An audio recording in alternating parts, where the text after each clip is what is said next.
US warships sailing in the Arabian Sea. These are the latest pictures showing additional US military personnel deployed to the region, a move to counter what the US says are threats from Iran. Tensions climbed on Sunday, the platform, Twitter. Donald Trump wrote, "If Iran wants to fight, that will be the official end of Iran. Never threaten the United States again." But it's mixed messages out of the White House. In a pre-recorded interview on Fox News, he said he preferred an economic war over a military one.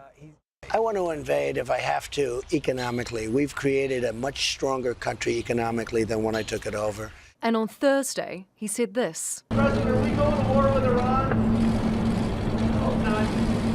We have not planned for that. Hopefully we're not going to have to plan for that. And if we did that, we'd send a hell of a lot more troops than that. But I think it's just, where was that story, in the New York Times? Well, the New York Times is fake news. Tehran has described US moves as psychological warfare and a political game. Iran's Foreign Minister Mohammad Javad Zarif travelled to meet his Chinese counterpart in Beijing on Friday.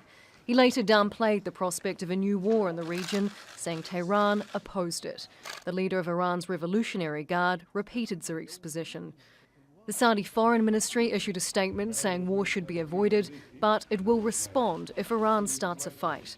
King Salman has called for 2 emergency summits involving Gulf and Arab leaders later this month to discuss the escalating tensions.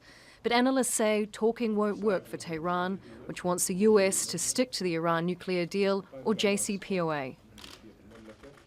I really doubt that the Iranians are going to engage in any diplomacy until at least Trump fires Bolton and starts to abide by the JCPOA. Because if the idea is to go to the table with this extra leverage that Trump now believes that he has because of the sanctions, well, the Iranians are not going to go to the table without them first also building some leverage, which most likely would mean that they would restart other aspects of their nuclear program. That's not a good scenario for anyone.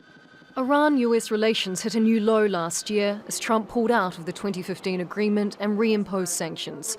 They had been lifted in exchange for Tehran scaling back its nuclear program. Now, under US-led sanctions, Iran is suffering economically and wondering what Trump's true intentions really are. Charlotte Ballas, Al Jazeera.